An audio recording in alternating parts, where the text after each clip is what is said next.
Yeah. Well done. Hello! We went and saw the Grand Budapest Hotel.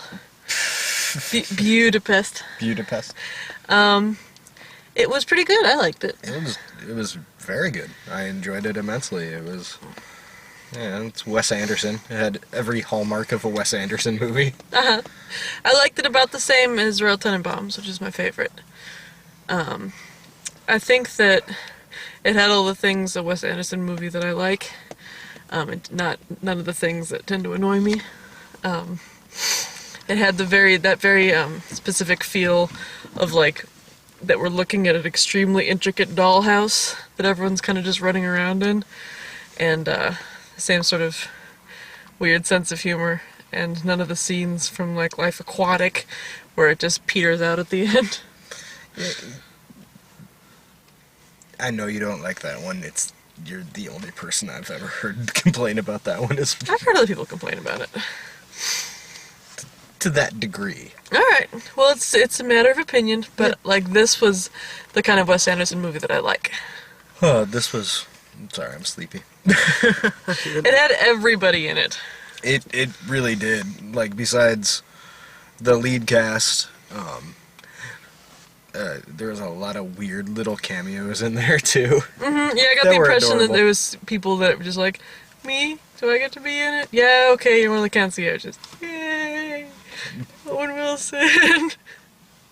Well, I think, yeah, Wes Anderson and Owen Wilson, before the last couple movies, Owen Wilson co-wrote all the others, too. I'm saying, you know, me too, Owen Wilson. Yeah.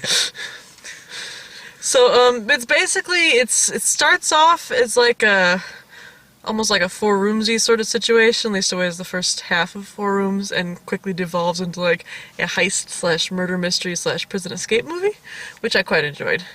It was like, there was a lot going on, but I didn't find it hard to follow at any point. It was just kind of frenetic at times, but it's basically it's a story inside a book, inside a documentary, from what I could tell, because there was the author at an elder age starts off like, no, I'm going to tell you the story about how I write a book, and then it went into the book, and then he was interviewing the guy, and the guy's like, let me tell you my story.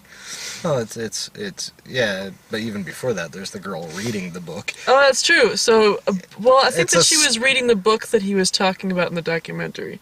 So I don't think that was part of the nesting process, but it was a different layer. Because it's like this girl walks up to... Maybe that was supposed to be the foreword?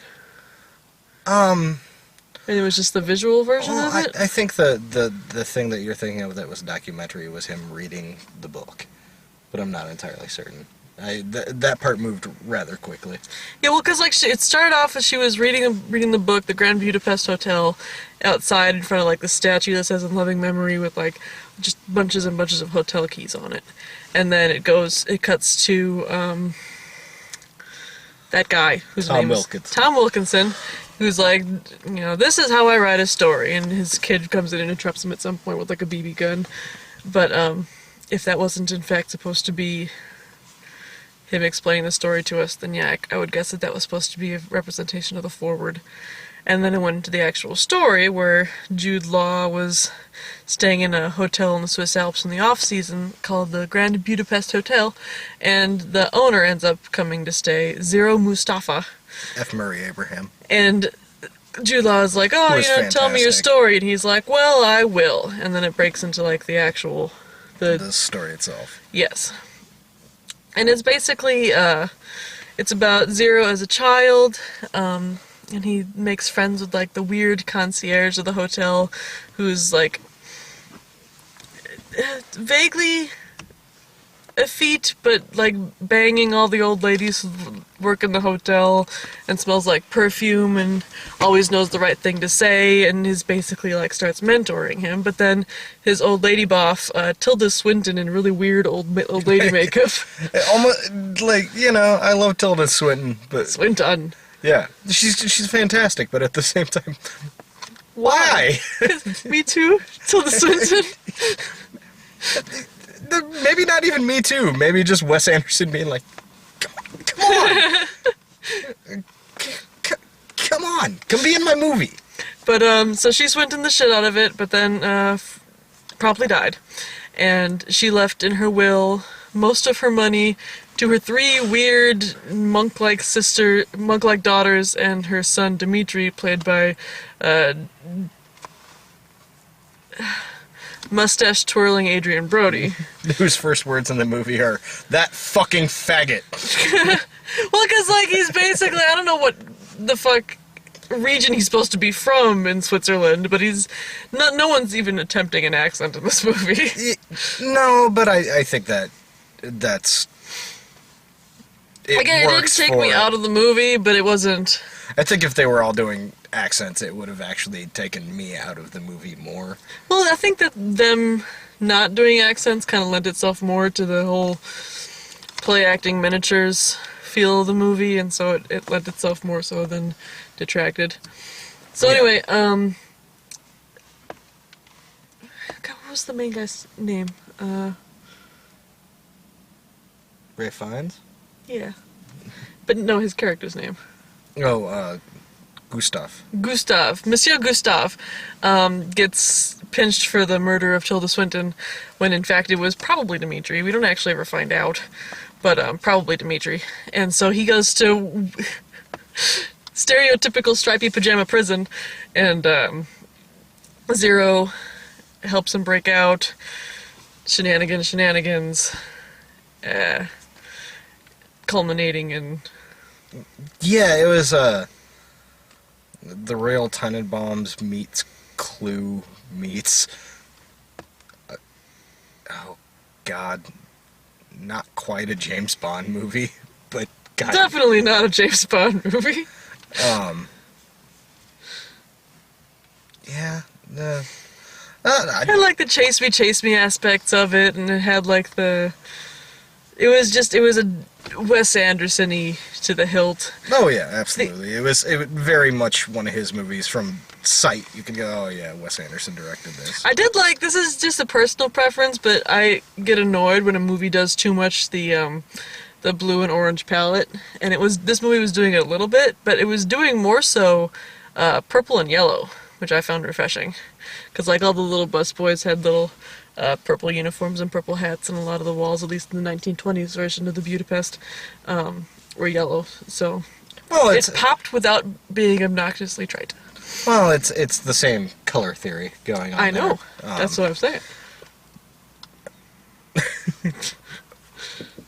I was just continuing the thought. Well, because like they can't ever do red and green, which would be the third one that they could do, because it would just look like Christmas. So I like that they use purple and yellow, because they hardly ever use that one. It's usually just orange and blue. Yeah. That's it is honestly more of a modern palette, and I think that's why it's used so often, but it's being used to such a high degree in the past couple of years that it's not effective anymore. It's almost distracting. Well, plus they tend to orange the people, so they look like Oompa Loompas, just for the sake of making the screen pop, and it bugs the crap out of me, and I'm noticing it more and more. Yeah. No, purple and yellow, do that more. No, I didn't see Wes Anderson's last movie. Oh, what the fuck was that called? I can't even remember. Brothers Bloom, was that him? No, that's that was the same guy who did Looper. Okay. And that was kind of weird and Adrian Brody, so I got... No. I got confused. But honestly, of all Wes Anderson's movies, this might be, upon just walked out of the theater, I'd probably have to sit down and watch it again, but I think I might have liked this one the most. Mm-hmm. It was really charming. He was playing with old filmmaking techniques, which he's done before, but I don't think to this extent. Okay, what do you mean?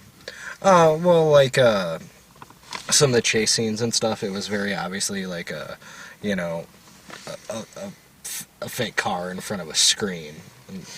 I thought in some he might have been using models. Either using models or using film tricks to make it look like a model. Well, he's done, since Life Aquatic, he's done model work a lot of times. Mm-hmm. But to this, he was really playing with the model work. A lot of the exteriors, all the exteriors, the hotel, the big wide shots, that was all model work. Mm-hmm. And it made it feel like a dollhouse. Yeah, no, absolutely. But it worked to the degree that it wasn't just kind of twee. It kind of worked into how else every other way he was making the movie too. The camera effects and the lighting and not like a little girl's dollhouse, but like if you ever been to like a dollhouse museum where it's like it's so immaculate and perfect, it's basically like looking into a room but tiny. Yeah, that's what it felt like. Yeah.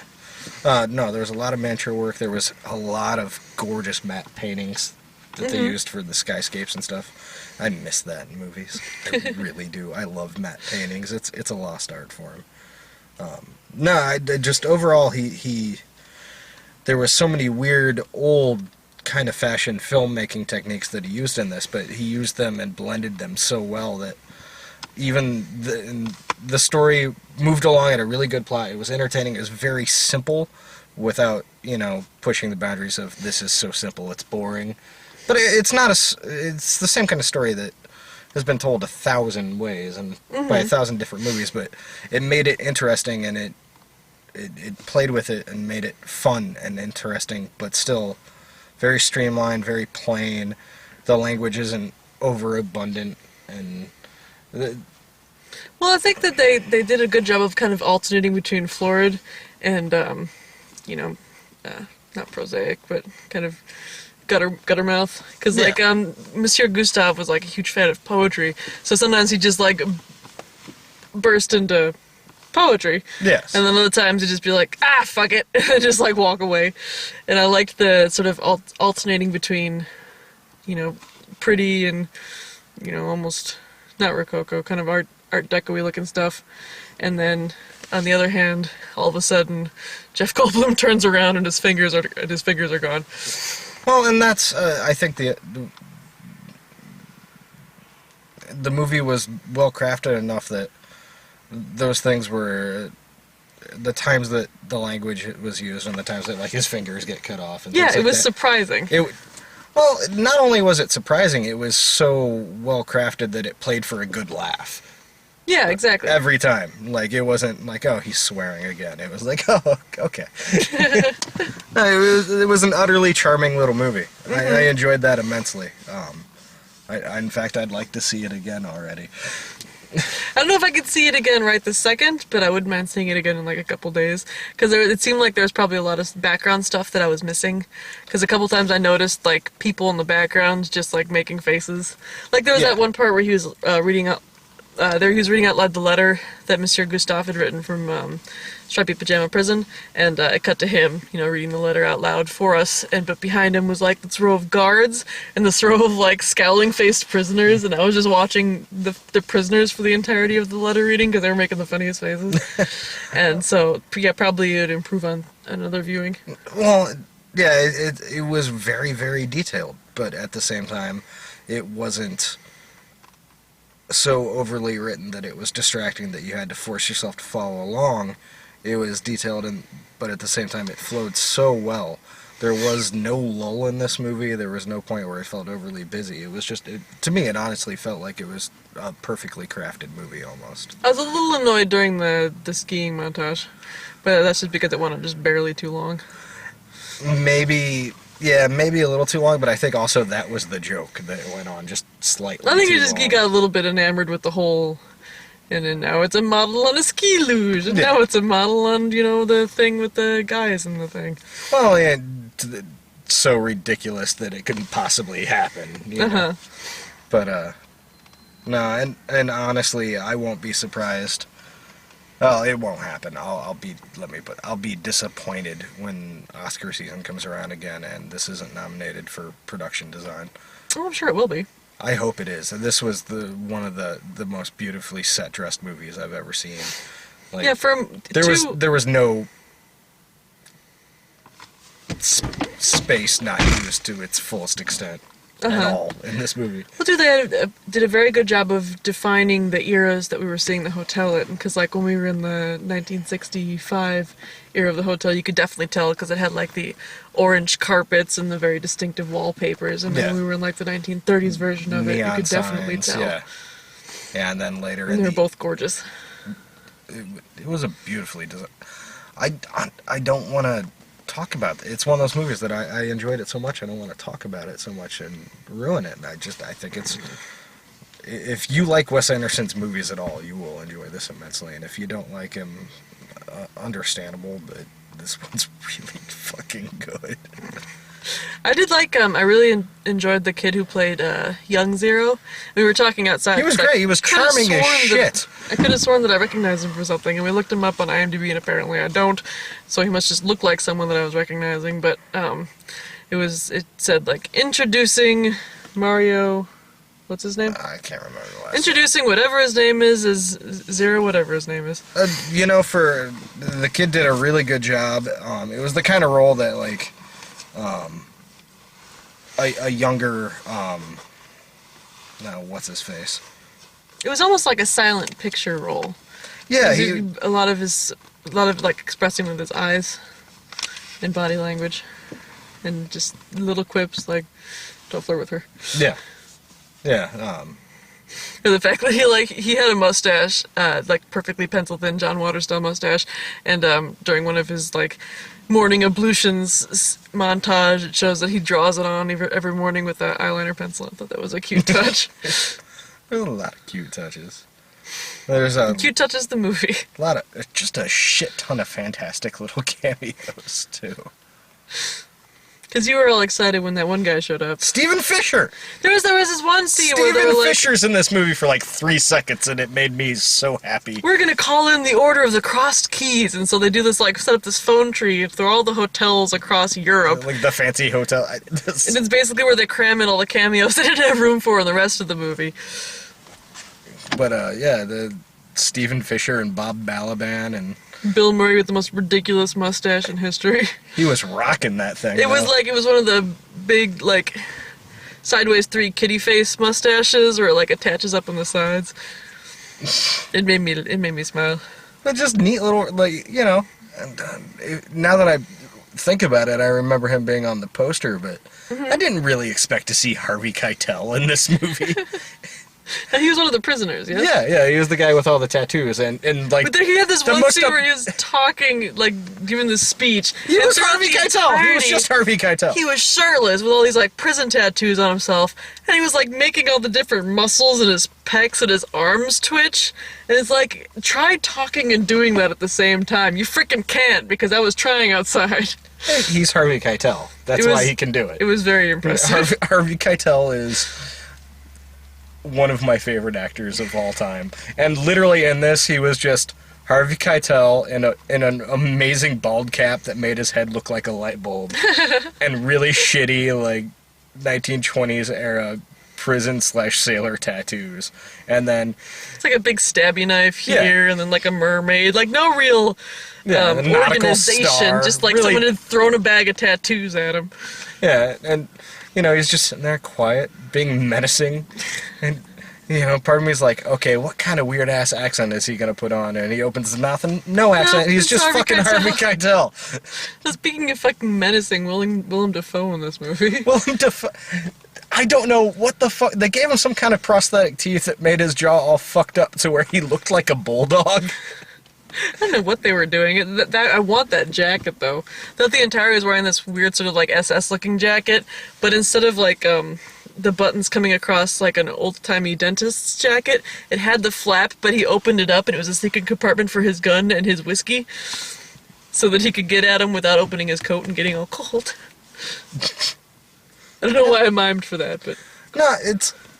And I think that's why I like Wes Anderson movies a lot, especially his characterizations, because he'll cram a shit ton of characters in there, but he'll give you just enough to be satisfied with that character without being disappointed that you don't get more. Like, you'd like to have more, but you're not upset that you don't get more. Mm-hmm.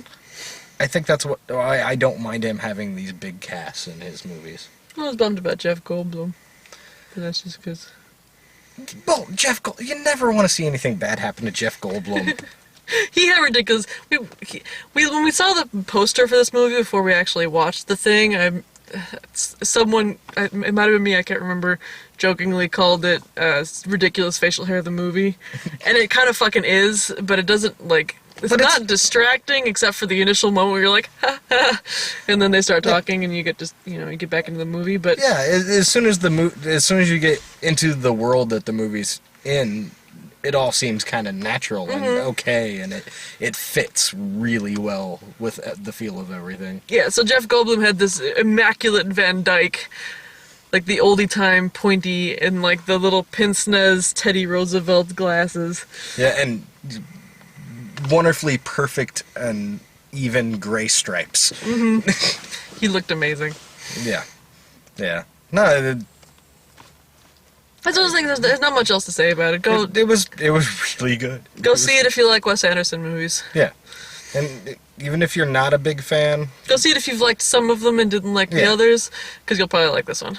I did. I heard the most complaints about his last one that it was like Wes Anderson doing a parody of a Wes Anderson movie.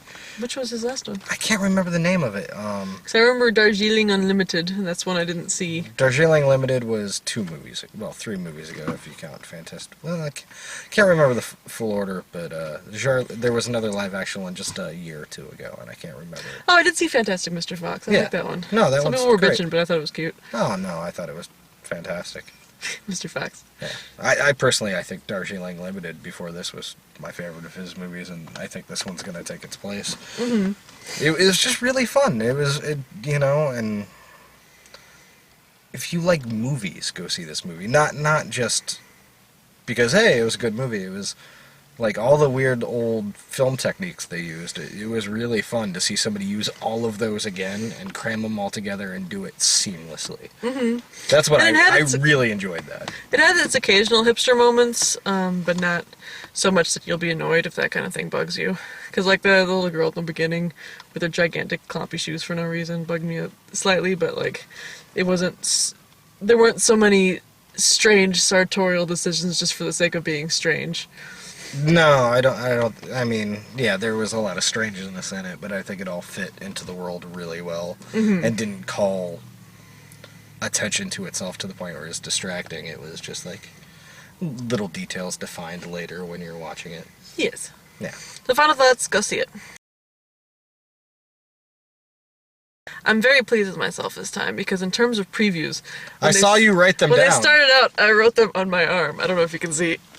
We have previews to talk about. So it might be, I won't be able to see. Let's say, first I've got written Railway Man, which was the Colin Firth one, where... That looked really good! He does look, well, he's acting his little heart out, God bless him, and it's like, he got put in a Japanese prisoner of war camp when he was young, got the tar beaten out of him, so now he's old and found the guy who beat the tar out of him and he's gonna stab him, I guess. But it seems a little more moving than that. Yeah, something, with his wife in there and all. It looks like that looks like it might be... It looks like really early in the year Oscar bait, but it looks really good. Yeah, in a good way. Oscar baity in a good way. Oscar baity based on who's in it, really, more than anything. The problem is I wrote this in the dark. Okay, well... I've got Girls' Night Out. Ugh, God, that's a Mom's terrible... Night Out, that's what it was called. That's a terrible fucking trailer. It's basically, I said to David in the theater, and it was about the best praise I could come up with is at least it won't be as bad as Single Moms Club. It's basically like this lady, she's up to here with her kids, so she decides that she's going to organize a mom's night out. So her and a bunch of her mom friends go out in the town, and hijinks ensue immediately because their husbands are useless sacks of shit. From what I can tell, the one husband had saran wrapped his kid to his chest, and the other husband had given his baby to a guy in a tattoo parlor. It's like those horrible commercials where the man is physically incapable of taking care of himself, so the woman's got to spray Glade on it for him. Yeah, it's on. That movie looked like it was an Oprah platitude wrapped in bad commercials and put on the big screen. God, that looks like a piece of shit. But yeah, it's I'm sure it was supposed to be the ladies' answer to The Hangover, but in the most insulting way possible. Yeah. But it doesn't have your job's important. Your job isn't hard. It's important. It does involve fuck you, Deborah. fucking Samwise Gamgee. Wasn't that Deborah? What? Deborah. What's her name? The Patricia. The wife from Raymond. So her ass gets tased in the preview, so that was pretty funny. Yeah, that's a... Ow. Deborah. God damn it. Okay. And we got, what, Draft Day? No. Oh, We've got Million Ways to Die in the West. Ah, yes. Which I thought looked kind of adorable, but I'm not sure what the fuck the premise is. What I gather from the trailer, the premise is it's just a really shitty little town and people die. I think it's supposed to take place in the Wild West times, but it's starring Seth MacFarlane and Charlize Theron, who appear to be using like modern day vernacular and being very aware of the fact, like, oh, we're in the Wild West, people die here all the time, we're at this county fair, everyone's dying at the county fair. It's weird because bustles are in style. If I was a black man, that would be a really mean trick that you're playing. Yeah. So, like, the preview made me laugh a couple times, but I don't know if the premise is gonna bug me. Yeah, it was a really good preview. I've seen that movie before, where it was the Old West and people were using modern vernacular. It was called Blazing Saddles, and it's a classic, and I don't know that it needs to fucking be remade half-assed. Put it that way, but it might be really good, because it was a good trailer. It was a funny trailer. Mm-hmm. It was honestly a funny trailer. And everybody in it, like, there's a lot of good people in that movie. So it might very well be really good. It was a really good trailer, but at the same time, I've seen Blazing Saddles. It didn't look very much like Blazing Saddles to me, except in terms of like the Old West and lampooning the Wild West. But it's basically whether it's going to be like, you know, like a good movie or like freaking Peter Griffin in the Wild West commenting on all the stuff he sees. Yeah, well, you know, he didn't do that in Ted. Ted was pretty good. It wasn't great, but it was pretty good. Okay, Tom Hemingway. Oh, that trailer was fucking... I wasn't following that one at all. I think it was Dom Hemingway. Dom Hemingway? Oh, yeah, that's a D. That was a really awesome, swearing, loud, drunk... Can you tell me what the fuck that movie's gonna be about? Because I wasn't following. Well, it's I'm blanking on names today a lot. That girl was supposed to be his daughter, I guess? It's, what the fuck is his name? Jude Law? Jude Law, yeah, we just watched a movie with him in it. That's the only reason I remember is because I was like, Jude Law. Hey, it's Jude Law again. To me, what it seemed like it was a, somewhat, to a degree, somewhat standard. It's a standard story, but dude gets out of prison after 12 years and he's reconnecting with his life, especially his daughter, who's probably upset with him for being in jail for 12 years. Okay. And he's readjusting to life on the outside. Okay. But at the same time, from the trailer, Jude Law looks like a complete fucking amazing badass in that movie. Just swearing up a storm. So British. He looks like he's out of a Guy Ritchie movie. Yeah, but very so British and very vulgar, but charming because he's Jude Law. He's charming and fucking everything. Mm-hmm. They gave him some jacked up teeth for this one too. I was noticing that. Yeah, and you know, Jude Law to make him less handsome, I'm guessing. Yeah, but I have to say, Jude Law gives dudes with my particular hairline hope. So. The Jack Nicholson. Oh God, it's getting thinner and thinner all the time. It's not getting thinner. It's just making an M. A sexy M. Well, thank you, baby. But no, I thought that trailer was fantastic. It did do the thing that I hate in trailers, that it put in a bunch of quotes of reviews. They were all from the same review. Did you notice that? No, I didn't. It wasn't from Ain't It Cool, but it was from some, like, topwire.net or something similar. That sucks. I hate... It bugs me when they do that, because it wasn't all, like, done in a row. It was like they broke it up, like, to try to trick you into thinking it was from different people. But the actual clips in it were really good. Mm-hmm. Okay, any others? I'm out of arm. Okay, there was we did get the trailer for Draft Day. Oh, I didn't even bother to write that one down. Kevin Costner football draft movie. That's Jillian's though, because she sports movies now. Yeah, she's sports movies. This year, I'm really hyped. This year, my only responsibilities are indie movies this year. Because of my fucking work schedule. Indie movies? Is that what you said? Indie movies. Brad has said that I'm the indie movie guy for this year. Fair enough. Yeah, so all, like, Grand Budapest Hotel and all this stuff that comes to town for, like, one day on, like, a random Wednesday. That's my job this year, and you'll probably be with me for most of those. Well, I'm book movies, so yeah. There was an overlap on this one, because it was based on the writings of some dude, But, yeah, I don't mind being book movies. I could be Medea movies, and that would be terrible. I've lived it. It's pretty fucking rough.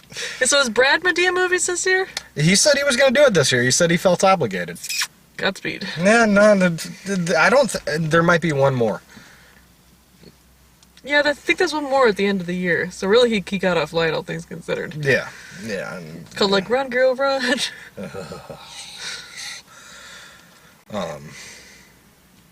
It's the black version of Run, Lola, Run.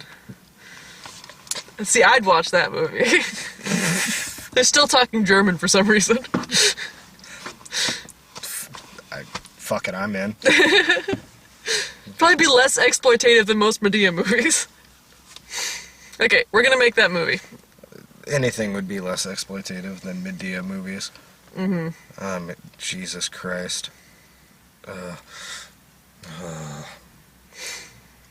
Fucking... You're gonna end us on a downer, no, man. Song of the South was less insulting to the African Americans than fucking Medea movies. Well, that's incorrect. That's incorrect down to the ground, but I understand your hyperbole. Yeah, well, it was meant as hyperbole. Needlessly hyperbolic. Yeah, Brian Slaver, Brian, you're needlessly hyperbolic, Dave. I can live with that. Now I think Brian Slaver crackers, honestly. Admiral Crackers. Which is like my new favorite character of all time. Oh my god. Oh, it was so fucking hard to film those scenes with him. From the depths of Davy Jones's locker to the bottom of your bowl. I swear. There were scenes that I had to leave the room because I was laughing too hard and ruining the scene, and I wasn't even in the scene. I'm sure Brad's gonna put together an outtakes reel from that shoot. Oh god, I hope so. I tried to film when we were laughing too hard to film specifically for that reason. Yeah. Oh god. This is not remotely pertaining to the Grand Budapest Hotel. Well, fuck it. I mean... We're going to see Captain America tomorrow, so that's exciting. Well, I'm really excited. Are you psyched? I'm very psyched. Of course, I mean, it's pointless to really talk about that too much since they'll probably be seeing that review at the same time as this one. Okay, proceed downward. And it'll bye-bye. probably be on the top. Proceed upward, and bye-bye. Yes.